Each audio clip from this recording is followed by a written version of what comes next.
അങ്ങനെ ഞങ്ങൾ ഭക്ഷണം കഴിക്കലൊക്കെ കഴിഞ്ഞ് കുറച്ച് കുശലം പറഞ്ഞുകൊണ്ടിരിക്കുകയാണ്. അന്നെയാണ് ഓള് മാമാ വിളിക്കുന്നത്. ഹലോ ഡിയേഴ്സ്, അസ്സലാമു അലൈക്കും. അപ്പോൾ നമ്മൾ ഇന്നത്തെ വിശേഷങ്ങളിലേക്ക് എല്ലാ പ്രിയ കൂട്ടുകാർക്കും ഹൃദ്യമായ സ്വാഗതം. എനിക്ക് കുറേ ദിവസമായിട്ട് ഹെൽത്ത് ഇഷ്യൂസ് ഉണ്ടായിരുന്നു. പിന്നെ നമ്മുടെ ഫാമിലിയിൽ ഭയങ്കര വിഷമമുള്ളൊരു സംഗതി ഉണ്ടാവുകയും ചെയ്തിരുന്നു. അത് കാരണം കൊണ്ടാണ് നമ്മളെ വീഡിയോ ഇത്ര ഡിലേ ആയത് കേട്ടോ. അങ്ങനെയൊക്കെ. അപ്പോൾ നമ്മൾ ഇന്നത്തെ വിശേഷം എന്തെന്ന് വെച്ചിട്ടുണ്ടെങ്കിൽ ഇന്നൊരു ഇച്ചിരി സന്തോഷമുള്ള വിഷയമാണ് കേട്ടോ. ഇന്ന് നമ്മളെ മരുവിൻ്റെ സൽക്കാരമാണ്. മരുമകൻ എന്ന് പറയുമ്പോൾ എൻ്റെ മൂത്ത താത്താൻ്റെ മൂത്ത മോളെ കല്യാണം കഴിച്ചിട്ടുണ്ടല്ലോ. അപ്പോൾ ഓളെയും ഭർത്താവിനെയൊക്കെ ചെറിയൊരു വിരുന്ന് വിളിക്കാമെന്നൊക്കെ വിചാരിച്ചിട്ടുണ്ട്. അപ്പോൾ ഇൻഷാ അല്ലാഹ് ഒരു കുറച്ച് നേരം കഴിയുമ്പോഴേക്ക് വരും. അപ്പോൾ ഞാൻ രാവിലെ വേഗം ഒരു അഴുക്ക് മാക്സിയൊക്കെ ഇട്ടിട്ട് പെട്ടെന്ന് കിച്ചണിൽ വേഗം ജോലി ചെയ്യുന്നു. നമ്മൾ കിച്ചണിൽ വർക്ക് ചെയ്യുമ്പോഴേ ഒരു ക്യാമറ കൂടി ഉണ്ടെന്നുണ്ടെങ്കിൽ നമ്മുടെ പണിയൊക്കെ സ്ലോ ആവും. അപ്പോൾ അതൊക്കെ ഏകദേശം ഒരുക്കി വെച്ചിട്ട് നമുക്കിനി ബാക്കിയുള്ള വിശേഷങ്ങളും ബാക്കിയുള്ള കാര്യങ്ങളും നമുക്കിത് കാണാം കേട്ടോ. നമുക്ക് നമ്മളെ ഗ്ലൗസ് ഇട്ടിട്ട് സ്റ്റാർട്ട് ചെയ്യാം കേട്ടോ ജോലികൾ. അപ്പോൾ നമ്മളെ എല്ലാവരും വരുമ്പോഴേ കുടിക്കാൻ വേണ്ടിയിട്ട് നമുക്ക് ഒരു കോൾഡ് ബൂസ്റ്റ് ഉണ്ടാക്കാം കേട്ടോ. ടോണ്ട് മിൽക്ക് ബൂസ്റ്റ് ഇടാം കേട്ടോ. 1 3 4 5 അങ്ങനെ നമ്മുടെ വെൽക്കം ഡ്രിങ്ക് ഒക്കെ റെഡി ആയിട്ടുണ്ട് കേട്ടോ. ഇനി വേഗം ടവറിന് കൊണ്ടേക്കട്ടോ, എന്നാൽ എല്ലാവരും വരുമ്പോൾ വേഗം കൊടുക്കാമല്ലോ. അങ്ങനെ നമ്മളെ കിച്ചണത്തെ ജോലിയൊക്കെ ഏകദേശം സെറ്റ് ആയിട്ടുണ്ട് കേട്ടോ. അപ്പം എല്ലാവരും എൻ്റെ ഈ ഇളം നീല കളർ ചുരിദാർ എവിടുന്നാണ് ചോദിക്കുന്നത്, ഫ്ലിപ്കാർട്ടിൽ നിന്ന് വാങ്ങിച്ചതാണ് കേട്ടോ. അതൊരു കോട്ടൺ, നല്ല സെമി കോട്ടൺ ആണ്. പക്ഷെ നമുക്ക് പുറത്തേക്കൊക്കെ പോകുമ്പോൾ നല്ല കംഫർട്ടബിളായിട്ട് ഇടാൻ പറ്റിയ നല്ലൊരു പാൻറ്റും ഷാളും ടോപ്പും ഒക്കെ അടങ്ങുന്ന ഒരു സെറ്റാണ്. ഞാൻ ടാഗ് ചെയ്ത് വെക്കുന്നുണ്ട് കേട്ടോ പ്രൊഡക്റ്റ്.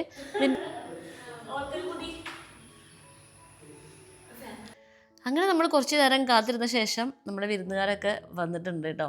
ഇതാണ് എൻ്റെ മൂത്ത താത്താൻ്റെ മൂത്ത മോളും മരുമകനും അവർ രണ്ട് കുട്ടികളുമാണിത് കേട്ടോ. നമ്മൾ വീഡിയോയിൽ നമ്മൾ പലപ്പോഴും സിനിമകളെ കാണിച്ചിട്ടുണ്ട്. പക്ഷെ നമ്മൾ വീഡിയോ പുതിയതായിട്ട് കാണുന്ന ആൾക്കാർക്ക് ഇത് ആരാണെന്ന് അറിയില്ലല്ലോ. അവർക്ക് വേണ്ടിയാണ് ഞാൻ പറയണത് കേട്ടോ. സിനിമകൾ എന്നെ സംബന്ധിച്ചിട്ടുണ്ടല്ലോ എൻ്റെ ഒരു മൂത്ത കുട്ടിൻ്റെ പോലെയാണ് കേട്ടോ. ഞാനൊരു 7ാം ക്ലാസ്സിലോ 8ാം ക്ലാസ്സിലോ ഒക്കെ പഠിക്കുന്ന സമയത്താണ് അവൾ ജനിച്ചിരുന്നത്. നമ്മളെ വീട്ടിൽ ഒറ്റ കുട്ടികളും ഉണ്ടായിരുന്നില്ല. അപ്പോൾ എനിക്ക് കുട്ടികളെ ഭയങ്കര ഇഷ്ടമായ കാരണം കൊണ്ട് ഞാൻ അപ്പുറത്തെ വീട്ടിൽ നിന്നും ഇപ്പുറത്തെ വീട്ടിൽ നിന്നൊക്കെ കുട്ടികളൊക്കെ കൊടുത്തിട്ട് ഞാൻ അവർക്ക് കണ്ണെഴുതി കൊടുക്കുക, അവരെ കുളിപ്പിക്കുക, അവരെ കൂടെ കളിക്കുക. എനിക്ക് ഭയങ്കര ഇഷ്ടമായിരുന്നു കുട്ടികളെ എടുക്കാനും ഒക്കെ ഭയങ്കര ഇഷ്ടമായിരുന്നു. അപ്പോൾ അങ്ങനെ നമുക്ക് ഭയങ്കരമായിട്ട് ഇഷ്ടപ്പെട്ടിട്ട് ഇങ്ങനെ കുട്ടികളെ ഇഷ്ടമുള്ളൊരു സമയത്ത് ഒരു കുട്ടി നമ്മളെ വീട്ടിലുണ്ടാകുമ്പോൾ അതിനോട് എത്ര സ്നേഹം ഉണ്ടാവും നിങ്ങൾക്ക് എന്നെ ഊഹിച്ചാൽ മനസ്സിലാവുമല്ലോ. അങ്ങനെ ഞങ്ങൾക്ക് എല്ലാവർക്കും അതെ. ഓള് ഭയങ്കര കാര്യമാണ് ഇപ്പോഴും. അങ്ങനെയൊക്കെയാണ് കാര്യങ്ങൾ. അപ്പം ഞാൻ കുറേ ദിവസമായി വിരുന്ന് വിളിക്കണം എന്ന് വിചാരിക്കണം കേട്ടോ. ഇപ്പോഴാണ് ഇതിൻ്റെ ഒരു സമയം ഒത്തു വന്നത്. അങ്ങനെ ഞങ്ങൾ ഭക്ഷണം കഴിക്കലൊക്കെ കഴിഞ്ഞ് കുറച്ച് കുശലം പറഞ്ഞുകൊണ്ടിരിക്കുകയാണ്. അല്ലേ സിനിമോളെ? എന്താ സിനിമോളെ വിശേഷങ്ങളൊക്കെ? എന്താ സുഖല്ലേ? ഓ, അതെന്ത് പാട്ടാണ് നോക്കട്ടെ. ഇതാണ് നമ്മളെ ഐഷുക്കുട്ടി. കണ്ടാ ഐഷുക്കുട്ടി ഇട്ടിരിക്കണത് എൻ്റെ താത്ത സ്റ്റിച്ച് ചെയ്ത ഡ്രസ്സാണ് കേട്ടോ. എൻ്റെ താത്ത നല്ല റെഡിമെയ്ഡ് ഫിനിഷിൽ ഡ്രസ്സ് ഉണ്ടാക്കും അല്ലേ? അനക്ക് നജുമ്മ അടിച്ച ഡ്രസ്സ് ഇഷ്ടമാണ് ആണോ? ഓൾക്ക് എൻ്റെ താത്ത തയ്ച്ച ഡ്രസ്സുകളാണ് അത്ര ഏറ്റവും കൂടുതൽ ഇഷ്ടം. നല്ല സ്റ്റൈൽ എന്താ? ഇതാണ് ഐഷുമ്മാൻ്റെ ഡ്രസ്സ്. ഐഷുമ്മ വട്ടം കറിയൊക്കെ ഐഷുമ്മ വട്ടം കറിക്ക. ഷാളൊക്കെ ഉണ്ടോ?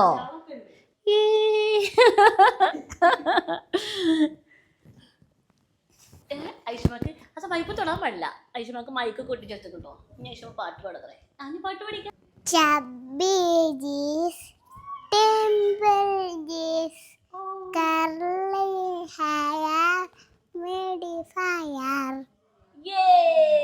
Good girl. പോവിട്ടാ ഇൻഷാ അല്ലാഹ് വരണ്ടടാ.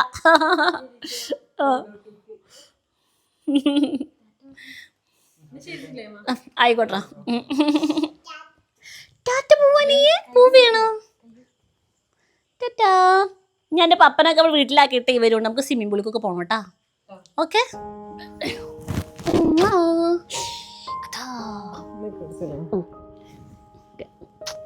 നോക്കണോക്ക് തന്നെ ഐഷുമ്മ നോക്കണോക്കൊക്കെ. ഓൾക്കില്ല ബുദ്ധി പോലും അനക്കില്ല. അന്നെയാണ് ഓള് മാമാ വിളിക്കുന്നത്. അനക്ക് വല്ല കഥയുണ്ടോ? ഇവനാണ് എന്നുണ്ടെങ്കിൽ അതെന്തൊരു കഷ്ടമാണ്.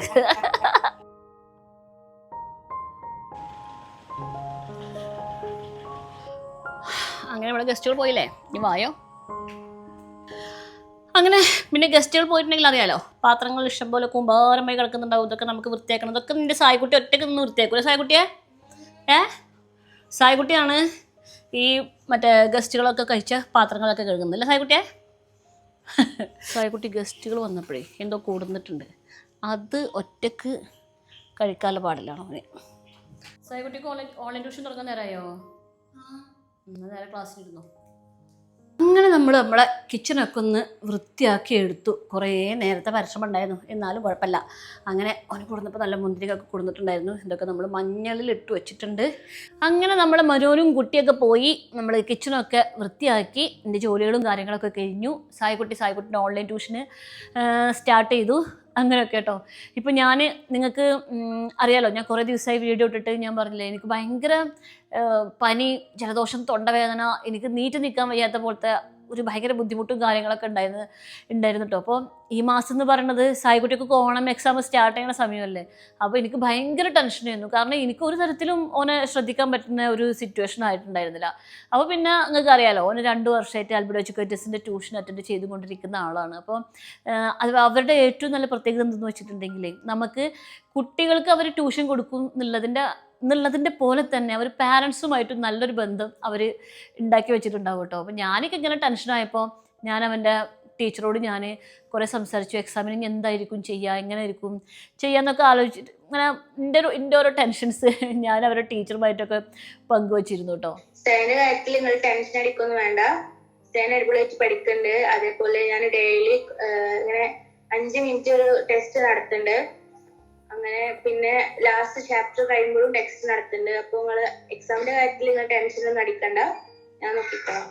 അപ്പോൾ അങ്ങനെ സായ്ക്കുട്ടിയുടെ ടീച്ചർ ഇങ്ങനെ ഒരു ഓക്കെയാണ്, അവർ നല്ലപോലെ നോക്കുന്നുണ്ട് എന്നൊക്കെ പറഞ്ഞപ്പോൾ പിന്നെ എനിക്കൊരു ആശ്വാസമായിരുന്നു. ഓക്കെ, എൻ്റെ പകുതി ജോലി ഭാരം അവിടെ നിന്ന്, നമ്മൾ സ്കൂളിൽ പഠിക്കുന്ന കുട്ടികളുണ്ടാകുമ്പോൾ അതിൻ്റെ പകുതി ഭാരം നമ്മുടെ തലയിലായിരിക്കുമല്ലോ. കുട്ടികളെ കാട്ടിക്കും ഭാരം നമുക്കായിരിക്കും അല്ലേ. പക്ഷേ സായ്ക്കുട്ടിൻ്റെ കാര്യത്തിൽ പിന്നെ ഇപ്പോൾ എനിക്ക് ആ ടെൻഷനൊന്നുമില്ല കേട്ടോ. അവൻ്റെ ടീച്ചേഴ്സും അവൻ്റെ കാര്യങ്ങൾ നല്ല വ്യക്തമായിട്ട് അവർ വേണ്ട പോലെ ചെയ്തു കൊടുക്കും, അത് നമുക്ക് ഉറപ്പാണ്. നമ്മളിപ്പോൾ കുട്ടികൾ സ്കൂളിലേക്ക് പോകുന്നതിൻ്റെ കൂടെ ഒരു 1-to-1 ട്യൂഷൻ്റെ ആവശ്യമുണ്ടോ എന്നൊക്കെ ചിന്തിക്കുന്ന പാരൻസ് ഉണ്ടാവും കേട്ടോ. ശരിക്കും ഇപ്പോൾ എനിക്കറിയാവുന്ന എൻ്റെ ഫ്രണ്ട്സിൻ്റെ കുട്ടികൾക്കും എൻ്റെ വീട്ടിലത്തെ കുട്ടികൾക്കും ഒക്കെ ഇപ്പോൾ ഈ 1-to-1 ട്യൂഷൻ ഉണ്ട്. കാരണം ഈ 1-to-1 ട്യൂഷൻ്റെ ഒരു പ്രത്യേകത എന്തെന്ന് വെച്ചിട്ടുണ്ടെങ്കിൽ, നമ്മൾ ഒരുപാട് കുട്ടികളുടെ കൂട്ടത്തിലിരുന്ന് പഠിക്കുമ്പോൾ എല്ലാ കുട്ടികൾക്കും ഒരേ അറ്റൻഷൻ കിട്ടിക്കോളണമെന്ന് നിർബന്ധമൊന്നുമില്ല. അപ്പോൾ നമ്മളിങ്ങനെ ഒരു 1-to-1 ട്യൂഷനൊക്കെ കൊടുക്കുകയാണെന്നുണ്ടെങ്കിൽ ആ ഒരു ടീച്ചർക്ക് ആ ഒരു കുട്ടിയെ മാത്രം നോക്കിയാൽ മതിയാവും. അപ്പോൾ ആ കുട്ടിൻ്റെ പോരായ്മ എന്താണ്, ആ കുട്ടിൻ്റെ പ്ലസ് പോയിന്റ് എന്താണ് എന്നുള്ളതൊക്കെ ആ ടീച്ചറിന് കറക്റ്റായിട്ട് അറിയാൻ പറ്റും. അപ്പോൾ ആ ടീച്ചർക്ക് നമ്മളെ കുട്ടിനെ നന്നായിട്ട് പറഞ്ഞു കൊടുത്ത് മോട്ടിവേറ്റ് ചെയ്ത് ഒന്ന് മുന്നോട്ട് കൊണ്ടുവരാനും പറ്റും. ഈ ഒരു ട്യൂഷൻ ഉണ്ടല്ലോ, നമ്മൾ കുട്ടികളെ നമുക്ക് കറക്റ്റായിട്ട് ശ്രദ്ധിക്കാനുള്ള സമയമില്ലാത്ത പാരൻസിന്, അതല്ലാന്നുണ്ടെങ്കിൽ കുട്ടികളുടെ സിലബസ് പറഞ്ഞിട്ട് കണ്ണഞ്ചി പോയിട്ട് നമുക്ക് പറഞ്ഞു കൊടുക്കാൻ പറ്റില്ലല്ലോ. എന്നെ സംബന്ധിച്ച് എനിക്ക് 8ാം ക്ലാസ്സിൽ 9ാം ക്ലാസ്സിൽ 10ാം ക്ലാസ്സിൽ മാത്സ് എനിക്ക് പറഞ്ഞു കൊടുക്കാൻ അറിയില്ല. മാത്സ് എന്നെ സംബന്ധിച്ച് എനിക്ക് അറിയാത്ത വിഷയമാണ്. ഞാനിപ്പോൾ സായ്ക്കുട്ടിയുടെ ക്ലാസ് ഞാൻ കേൾക്കുമ്പോൾ ഞാൻ ആലോചിക്കാറുണ്ട്, ഇതുപോലത്തെ ഒരു 1-to-1 ട്യൂഷന് എനിക്ക് പണ്ട് കിട്ടിയിട്ടുണ്ടായിരുന്നു എന്നുണ്ടെങ്കിൽ ഓക്കെ, മാത്സിന് എനിക്ക് കുറച്ചുകൂടി നന്നായിട്ട് ഇങ്ങനെ പെർഫോം ചെയ്യാൻ പറ്റുമായിരുന്നു എന്നൊക്കെ ആലോചിക്കൂട്ടോ. കാരണം പണ്ടൊക്കെ നമ്മൾ ഒരുപാട് കുട്ടികളുടെ കൂട്ടത്തിൽ ഇരുന്നിട്ട് പറയുമ്പോൾ നമ്മൾ ചോദിക്കുന്നത് തെറ്റാണോ എന്ന് വിചാരിച്ച് നമുക്ക് ചോദിക്കാനൊരു മടി ഉണ്ടായിരുന്ന ഒരു കാലമൊക്കെ ഉണ്ടായിരുന്നില്ലേ. ഇപ്പോൾ സായ്ക്കുട്ടിയൊക്കെ നല്ല അടിപൊളിയായിട്ട് അവൻ്റെ ടീച്ചർ പറഞ്ഞു കൊടുക്കുമ്പോൾ എനിക്ക് തോന്നും, എനിക്കൊരു 1-to-1 ട്യൂഷൻ അന്ന് കിട്ടിയതെങ്കിലും എന്നൊക്കെ തോന്നും കേട്ടോ. അങ്ങനെ പിന്നെ ആൽബിഡോ എഡ്യൂക്കേറ്റേഴ്സിൻ്റെ ഏറ്റവും വലിയ പ്രത്യേകത എന്ന് വെച്ചിട്ടുണ്ടെങ്കിൽ, നമ്മളൊരു പഠിച്ചുകൊണ്ടിരിക്കുമ്പോൾ നമുക്ക് എന്തെങ്കിലും ഡൗട്ട് തോന്നിയിട്ടുണ്ടെങ്കിൽ അത് ചോദിക്കാനൊരു ടീച്ചർക്ക് പുറമെ ഒരു മെൻറ്ററും കൂടെ ഉണ്ടാവും കേട്ടോ. കൂടാതെ അവർ നമ്മളെ കുട്ടികളെ ശരിക്കും മോണിറ്റർ ചെയ്ത് അവരുടെ പ്രോഗ്രസ് എന്താണെന്നൊക്കെ അന്വേഷിച്ച് എപ്പോഴും നമ്മൾ ലൈവായിട്ട് അവർ നമ്മളെ കൂടെ നിൽക്കും. പിന്നെ എൻ്റെ ചില ഫ്രണ്ട്സൊക്കെ സായ്ക്കുട്ടി ഇങ്ങനെ ആൽബിഡോ എഡ്യൂക്കേറ്റേഴ്സിൽ പഠിക്കുന്നുണ്ട് എന്നൊക്കെ പറഞ്ഞിട്ട് ഇങ്ങനെ അഡ്മിഷൻ എടുത്ത എൻ്റെ കുറച്ച് ഫ്രണ്ട്സൊക്കെ ഉണ്ടായിട്ടോ. അവർ പറഞ്ഞിട്ടുണ്ടായിരുന്നു അവരുടെ കുട്ടിയൊക്കെ CBSEയിലാണ് പഠിക്കുന്നത്. CBSEയിൽ ഏറ്റവും ബുദ്ധിമുട്ടുള്ള പാഠഭാഗങ്ങളൊക്കെ അവർ ഈസി ആയിട്ട് കൺസെപ്റ്റ് ക്ലിയർ ആക്കി കൊടുക്കുന്നുണ്ട് എന്നൊക്കെ പറഞ്ഞിട്ട് എൻ്റെ അടുത്ത് ഇങ്ങനെ പറഞ്ഞിട്ടുണ്ടായിരുന്നു കേട്ടോ. അപ്പോൾ അവരൊക്കെ ഭയങ്കര ഹാപ്പിയാണ്. അവർ കുട്ടികൾ ആൽബിഡോ എഡ്യൂക്കേറ്റേഴ്സിൽ ട്യൂഷന് ചേർത്തിൽ ഭയങ്കര ഹാപ്പിയാണെന്നൊക്കെ എൻ്റെ അടുത്ത് ഇങ്ങനെ പറയാറുണ്ട്. അപ്പോൾ ഞാനിതാ വീഡിയോൻ്റെ ഡിസ്ക്രിപ്ഷൻ ബോക്സിൽ കമൻറ്റ് ബോക്സിൽ ഞാൻ അതിൻ്റെ ലിങ്കൊക്കെ ഞാൻ പിൻ ചെയ്ത് വെക്കുന്നുണ്ട് കേട്ടോ. ഈ ലിങ്കിൽ ക്ലിക്ക് ചെയ്തിട്ട് എങ്ങനെയാണ് അവരുടെ പേജിലേക്ക് പോകുക എന്നുള്ളത് ഞാൻ കഴിഞ്ഞ വീഡിയോയിൽ ഞാൻ പറഞ്ഞു തന്നിട്ടുണ്ടായിരുന്നു. ഇനി ഇത് അറിയാത്തവർക്ക് വേണ്ടി ഞാൻ ഒന്നുകൂടി കാണിച്ചു തരാം കേട്ടോ. നമ്മുടെ കമൻറ്റ് ബോക്സിൽ ഇതാ ഈ ഒരു ഡിസ്ക്രിപ്ഷനിൽ ഈ ഒരു കമൻറ്റ് ഇതാ, നമ്മൾ ഇതുപോലെ ക്ലിക്ക് ചെയ്തിട്ടുണ്ടെങ്കിൽ നമുക്ക് ഡയറക്റ്റായിട്ട് അൽബിഡോ എഡ്യൂക്കേറ്റേഴ്സിൻ്റെ പേജിലേക്ക് പോകാൻ പറ്റും. അപ്പോൾ നമ്മൾ അവിടെ എൻക്വയറി ചെയ്യുകയാണെന്നുണ്ടെങ്കിൽ അതിൻ്റെ ഫീ, അവരെങ്ങനെ ക്ലാസ് എടുക്കുന്നത്, അതിൻ്റെ ബെനിഫിറ്റ്, ഇതിൻ്റെ കാര്യങ്ങൾ എല്ലാം അവർ നിങ്ങൾക്ക് വിശദമായിട്ട് പറഞ്ഞു തരും. അപ്പോൾ നമ്മൾ കമൻറ്റിൽ എൻ്റെ അടുത്ത് ചോദിച്ചിട്ടുണ്ടെങ്കിൽ എൻ്റെ അടുത്ത് ഞാൻ പറഞ്ഞു തരുന്നതിനെക്കാട്ടേക്കും നന്നായിട്ട് അവർ നിങ്ങൾക്ക് പറഞ്ഞു തരും. കാരണം നിങ്ങളെ കുട്ടി എത്രയിലാണ് പഠിക്കുന്നത് എന്താണെന്നുള്ള വിവരങ്ങൾ എനിക്കറിയില്ലല്ലോ. അപ്പോൾ എൻ്റെ അടുത്ത് ചോദിക്കുന്നതിനെക്കാട്ടിക്കും ബെറ്റർ നിങ്ങൾ ആ ലിങ്കിലൊന്ന് ക്ലിക്ക് ചെയ്തിട്ട് അവരുടെ പേജിൽ പോയിട്ട് നിങ്ങൾ തന്നെ ഡയറക്റ്റായിട്ട് ചോദിച്ചാൽ നിങ്ങൾക്ക് എല്ലാ വിവരങ്ങളും കിട്ടും കേട്ടോ. അങ്ങനെയൊക്കെയാണ് കാര്യങ്ങൾ. അപ്പോൾ ഇതാ മറക്കണ്ട കേട്ടോ, ഡിസ്ക്രിപ്ഷൻ ബോക്സിലും കമൻറ്റ് ബോക്സിലും പിന്നെ നമ്മുടെ സ്ക്രീനിൽ കൊടുത്തിരിക്കുന്ന ഫോൺ നമ്പറിൽ നിങ്ങൾക്ക് കോൺടാക്റ്റ് ചെയ്യാം. നമ്മളിനി അടുത്ത കാര്യങ്ങളിലേക്ക് കിടക്കട്ടെ. എന്തായാലും ഇപ്പോൾ സമയം കുറച്ച് ആയിക്കഴിഞ്ഞ് നമുക്ക് ഡ്രസ്സൊക്കെ മാറിയിട്ട് കിടന്നുറങ്ങാൻ പോകാം. നാളെ രാവിലെ ഇനി ഒരുപാട് കാര്യങ്ങൾ ചെയ്യാനുണ്ട്.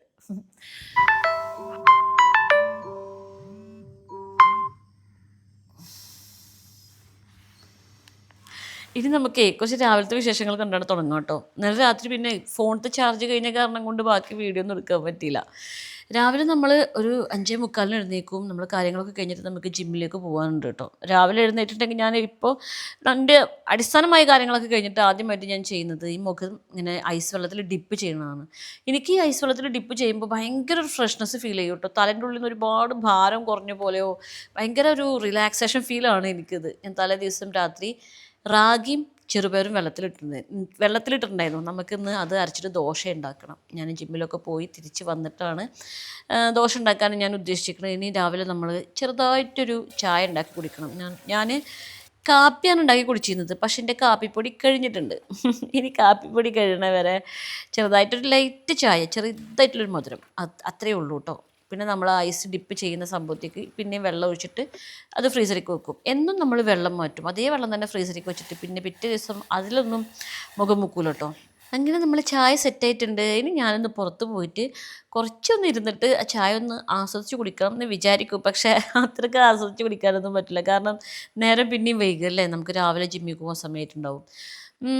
രാവിലെ ജിമ്മിലേക്ക് പോകുന്നത് ഭയങ്കര ഒരു ആശ്വാസമുള്ള കാര്യമാണ് കേട്ടോ. കാരണം നിങ്ങൾക്കറിയാലോ നമ്മുടെ റൂം അപ്സ്റ്റെയറിലാണ് ഇരിക്കുന്നതെന്ന്. ഞാൻ എന്നും ജിമ്മിലേക്ക് പോയിട്ട് അപ്സ്റ്റെയറിൻ്റെ മുകളിൽ കയറി വന്നിട്ടുണ്ടെങ്കിൽ പിന്നെ ഞാൻ താഴത്തേക്ക് ഇറങ്ങാറില്ല.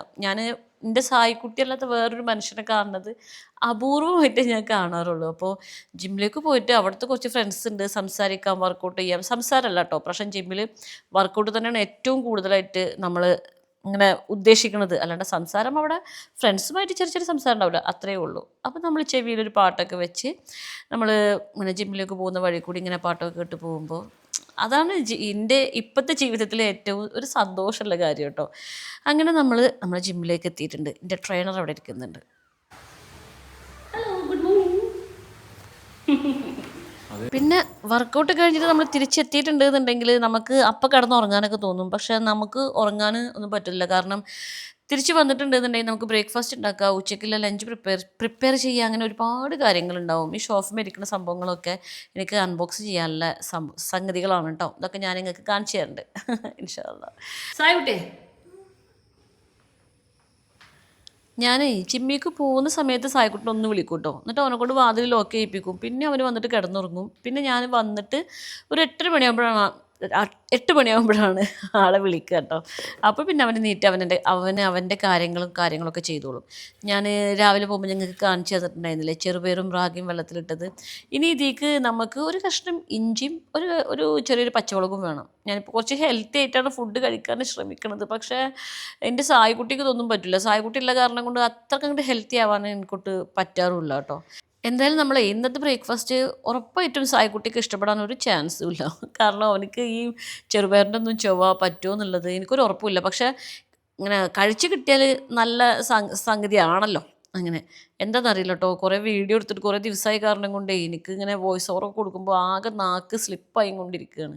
പിന്നെ നമ്മൾ ഇങ്ങനെ ദോശയുടെ മുകളിലേക്ക് ഇച്ചിരി നെയ്യ് തൂവിയിട്ട് നമ്മൾ കുറച്ച് മറിച്ചിട്ടിട്ട് നമ്മൾ നല്ല മുരിഞ്ഞ് നല്ല ക്രിസ്പി ചെറുപയർ ദോശ ശരിയാവും കേട്ടോ. ഞാനിത് വേറൊരു യൂട്യൂബ് ചാനലിൽ നിന്ന് കണ്ടൊരു റെസിപ്പിയാണ്. അത് കഴിക്കുമ്പോൾ നല്ല രസമുണ്ടായിരുന്നു എന്ന് എനിക്ക് തോന്നിയ കാരണം കൊണ്ട് ഞാൻ അത് ഉണ്ടാക്കാൻ ശ്രമിച്ചിട്ടോ. പക്ഷെ അത് പരത്തി കഴിഞ്ഞപ്പോൾ തന്നെ എനിക്ക് മനസ്സിലായി ഈ ദോശ ഞാൻ വിചാരിച്ച അത്രയ്ക്ക് ടേസ്റ്റ് ഉണ്ടാവില്ല. അത് ഹെൽത്തിന് മാത്രം ഫോക്കസ് ചെയ്യുന്ന ഒരു ദോശയാണെന്ന്. നമുക്ക് ദോശ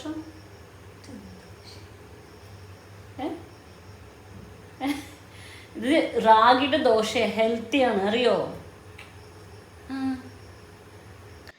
ഞാൻ പറഞ്ഞില്ലേ സായിക്കുട്ടിക്ക് ഇഷ്ടപ്പെടാൻ ചാൻസ് ഇല്ലെന്ന്. സായിക്കുട്ടിക്ക് തീരെ ഇഷ്ടപ്പെട്ടില്ല കേട്ടോ. പക്ഷേ ആൾക്ക് എനിക്കത് ഇഷ്ടപ്പെട്ടില്ല, എനിക്കത് വേറെ ഉണ്ടാക്കി തരണം അങ്ങനെയൊന്നും പറയില്ല. ഞാൻ എന്തുണ്ടാക്കി കൊടുത്തിട്ടുണ്ടെങ്കിലും അത് ഒരെണ്ണെങ്കിലും കഴിക്കും ആൾ. പിന്നെ അവൻ്റെ ഇങ്ങനെ വയറ് ഫില്ലായിട്ടില്ല എന്ന് എനിക്ക് തോന്നുകയാണെങ്കിൽ ഞാൻ വല്ല ഹോർലിക്സോ ബൂസ്റ്റോ അങ്ങനെ എന്തെങ്കിലുമൊക്കെ ഉണ്ടാക്കി കൊടുക്കും. ആൾക്ക് എഗ്ഗ് പുഴുങ്ങിയതും പറ്റൂല, പഴം പുഴുങ്ങിയതും പറ്റൂല, വെറുതെ അല്ല പഴവും പറ്റൂല, അങ്ങനെ കുറേ പറ്റാത്ത കുറേ ലിസ്റ്റുകൾ ഉണ്ട് താനും. അങ്ങനെ ആൾ ചായയൊക്കെ കുടിച്ച് സെറ്റായി. അതിൻ്റെ കൂട്ടത്തിൽ ഞാനും ചായ കുടിച്ചു. ഇന്ന് ഞാനേ ജിമ്മിൽ നിന്ന് വരുമ്പോൾ കുറേ നായ്ക്കളിങ്ങനെ റോട്ടിൽ കണ്ടിരുന്നു കേട്ടോ. അപ്പോൾ ഭയങ്കര ഒരു ടെൻഷൻ തോന്നി. അപ്പോൾ ഈ നടന്നു പോകണ്ട, ഞാൻ നിനക്ക് ഓട്ടോ ഏർപ്പാടാക്കി തരാമെന്ന് പറഞ്ഞിട്ട് ആൾക്ക് ഞാനൊരു ഓട്ടോ ഒക്കെ ഏർപ്പാടാക്കി കൊടുത്തിട്ടോ. സായിക്കുട്ടി പറയും ഈ ഓട്ടോ ഒന്നും വേണ്ടാകുമ്പോൾ ഞാൻ നടന്നു പോയിക്കൊണ്ടെന്ന്. പക്ഷേ ചില ദിവസങ്ങളിൽ ഇപ്പോൾ നടന്നു പോകുന്നത് ആലോചിക്കുമ്പോൾ ഭയങ്കര ഒരു ടെൻഷനാണ്. അപ്പോൾ നമുക്കിന്ന് ലഞ്ചിൻ്റെ കുറച്ച് പ്രിപ്പറേഷൻസ് ചെയ്യാനുണ്ട്. നമ്മൾ ചിക്കന് നമ്മളൊരു ആഴ്ചത്തേക്കുള്ള ചിക്കൻ വാങ്ങിച്ചിട്ട് അത് മസാല തേച്ചിട്ട് നമ്മൾ ഫ്രീസറിൽ വെക്കും. പിന്നെ അത് ഉപയോഗിക്കാൻ നേരത്തെ രാവിലെ ഞാൻ എടുത്തിട്ട് ഫ്രിഡ്ജിക്ക് താഴത്തേക്ക് ഇറക്കി വെക്കും. പിന്നെ നമ്മൾ ഈ ചിക്കൻ ഉണ്ടാക്കുന്നത് എങ്ങനെയാണെന്ന് വെച്ചിട്ടുണ്ടെങ്കിൽ ചെറിയ തീയിൽ നമ്മൾ ഈ മസാല തേച്ച ചിക്കന് കുറച്ച് വെള്ളം ഇച്ചിരി നെയ്യൊക്കെ ഒഴിച്ചിട്ട് ലോ ഫ്ലെയിമിൽ അങ്ങനെ ഇട്ട് വെക്കും കേട്ടോ. ഇനി ഇത് അവിടെ കിടന്നിട്ട് കുറച്ചൊന്ന് വേവട്ടെ. അങ്ങനെ വെന്ത് കഴിഞ്ഞ് ചിക്കനെ നമ്മൾ എയർ ഫ്രയറിലേക്ക് മാറ്റും കേട്ടോ. അതായത് നമ്മൾ അതിൻ്റെ ഒരു സൈഡ് നമ്മൾ 10 മിനിറ്റ് വേവിക്കും, അതിനപ്പുറം സൈഡ് മറിച്ചിട്ടിട്ട് ഒരു 10 മിനിറ്റ് കൂടി വേവിക്കും. ഇങ്ങനെ നമ്മൾ ചിക്കൻ ഉണ്ടാക്കുമ്പോൾ എന്തെന്ന് വെച്ചിട്ടുണ്ടെങ്കിൽ ചിക്കൻ ഭയങ്കര സോഫ്റ്റ് ആയിരിക്കും. അതിൻ്റെ കട്ടിയുള്ള ഇറച്ചിൻ്റെ ഭാഗം പോലും ഇങ്ങനെ ബബിൾഗൊന്നും ആവില്ല, നല്ല സ്മൂത്തായിട്ട് കഴിക്കാൻ പറ്റും. നമ്മളെപ്പോഴും ചിക്കൻ വാങ്ങിക്കുമ്പോൾ നമ്മൾ തലേ ദിവസം വാങ്ങിക്കാൻ ശ്രദ്ധിക്കണം. നിങ്ങൾക്കൊക്കെ അറിയായിരിക്കും, എന്നാലും നിങ്ങൾക്കറിയാം എങ്കിലും ഞാൻ പറയാൻ പറഞ്ഞ പോലെ പറയാണ് കേട്ടോ. ചിക്കൻ തലേ ദിവസം വാങ്ങിച്ചിട്ട് മസാല ഒക്കെ തേച്ച് ഫ്രീസറിൽ വെച്ചിട്ട് പിറ്റേ ദിവസം ഉണ്ടാക്കുമ്പോഴാണ് ചിക്കന് ഭയങ്കര സോഫ്റ്റ് ആൻഡ് സ്മൂത്തായിട്ട് കിട്ടുക. കണ്ടോ, അധികം എണ്ണയൊന്നും ഉപയോഗിക്കാതെ നമുക്ക് നല്ല ചിക്കൻ നല്ല പൊരിച്ച് കിട്ടും. സാധാരണ നമ്മൾ എയർ ഫ്രയറിൽ ഉണ്ടാക്കുമ്പോൾ ചിക്കൻ കുറച്ച് ഡ്രൈ ആവുമെന്ന് പറയില്ലേ, ഇതിന് അങ്ങനത്തെ പ്രശ്നങ്ങളൊന്നുമില്ല കേട്ടോ. ഇന്ന് എനിക്കേ പുറത്തൊരു ഫംഗ്ഷന് പോകാനുണ്ട്. അത് കാരണം ഞാൻ മുഖം ഒന്ന് ഗ്ലോ ആവാൻ വേണ്ടിയിട്ട് ഞാൻ എൻ്റെ മുഖം കുറേ കാലത്തിന് ശേഷം ഒന്ന് ബ്ലീച്ച് ചെയ്യാൻ പോവുകയാണ് കേട്ടോ. ഞാൻ എത്ര വർഷങ്ങൾക്ക് ശേഷമാണ് കേട്ടോ എൻ്റെ സ്കിന്ന് ബ്ലീച്ച് ചെയ്യണത്. പണ്ടൊക്കെ നമ്മൾ മുഖം ഒന്ന് മങ്ങിന്ന് തോന്നിയാൽ അപ്പം നമ്മൾ പോയിട്ട് ബ്ലീച്ച് ചെയ്യുമായിരുന്നു, ഫേഷ്യൽ ചെയ്യുമായിരുന്നു. ഇപ്പോൾ നമ്മൾ വീട്ടിലിരുന്നിട്ട് ഫേഷ്യൽ ചെയ്യാറുണ്ട്, പക്ഷേ ബ്ലീച്ച് ചെയ്യാറില്ല. ബ്ലീച്ച് ചെയ്യണത് സ്കിന്നിന് അത്രയ്ക്ക് വലിയ നല്ല കാര്യമല്ലല്ലോ. അങ്ങനെ ഇപ്പം നമ്മൾ സ്കിൻ കെയറും കാര്യങ്ങളൊക്കെ ചെയ്തിട്ടാണ് നമ്മളിങ്ങനെ സ്കിന്നിനെ ഇങ്ങനെ കൊണ്ടു നടക്കുന്നത്. അപ്പോൾ അങ്ങനെ നമ്മൾ ബ്ലീച്ചിങ് എല്ലാം കഴിഞ്ഞ് സ്കിന്നിന് ഈ വീഡിയോയിൽ കാണുന്ന പോലെയല്ല കേട്ടോ, സ്കിന്നിന് നല്ല മാറ്റം ഉണ്ടായിരുന്നു, നല്ല ചേഞ്ച് ഉണ്ടായിരുന്നു. ഇനി ഒരു ഓണം ഫംഗ്ഷൻ വരാനുണ്ട്, ഇനി അന്നും കൂടിയും ബ്ലീച്ച് ചെയ്യണമെന്ന് ഞാൻ വിചാരിച്ചിട്ടുണ്ട്. ഈവനിങ് ആയപ്പോൾ ഭയങ്കര മഴ പെയ്യുന്നുണ്ടായിരുന്നു. ഈ മഴയും കൊണ്ടിട്ട് ഇനി സായിക്കുട്ടി എങ്ങനെ വരിക എന്നൊക്കെ നല്ല ടെൻഷൻ ഉണ്ടായിരുന്നു കേട്ടോ. പക്ഷേ ഓന് സേഫായിട്ട് സ്കൂളൊക്കെ വിട്ട് എത്തി. ഓന് മഴയൊക്കെ ഒന്ന് കൊണ്ട് നല്ല ലാവിഷായിട്ട് ചിരിച്ച് കളിച്ചിട്ടാണ് എത്തിയിരിക്കുന്നത്. ഞാൻ ഈ അൺബോക്സ് ചെയ്യണതേ എൻ്റെ ഒരു ജിം വെയർ ആണ് കേട്ടോ. ഈയിടെയായിട്ട് എനിക്ക് ജിം വെയർ വാങ്ങിക്കൽ കുറച്ച് കൂടിയിരിക്കണം. പിന്നെ സായിക്കുട്ടി വന്നതല്ലേ, അപ്പം ഞാനും എൻ്റെ കൂടെ ഭക്ഷണമൊക്കെ കഴിച്ചു. ഞാനിതുവരെ ഭക്ഷണം കഴിച്ചിട്ടുണ്ടായിരുന്നില്ല. എനിക്ക് സായിക്കുട്ടിനെ കാണുമ്പോഴാണ് എനിക്ക് വിശപ്പുണ്ടാവാറ്. പിന്നെ ഈവനിങ് ഞാൻ പറഞ്ഞില്ലേ എനിക്കൊരു റിസപ്ഷൻ ഉണ്ടായിരുന്നു എന്നുള്ളത്. അങ്ങനെ ഈവനിങ് റിസപ്ഷനൊക്കെ അറ്റൻഡ് ചെയ്യാൻ പോയി. അങ്ങനെയൊക്കെയാണ് ഇന്നത്തെ വീഡിയോത്തെ വിശേഷങ്ങൾ കേട്ടോ. നമുക്കിനി അടുത്ത വിശേഷവുമായിട്ട് അടുത്ത വീഡിയോയിൽ കാണാം. അതുവരെ എൻ്റെ എല്ലാ പ്രിയ കൂട്ടുകാർക്കും അസ്സലാമു അലൈക്കും.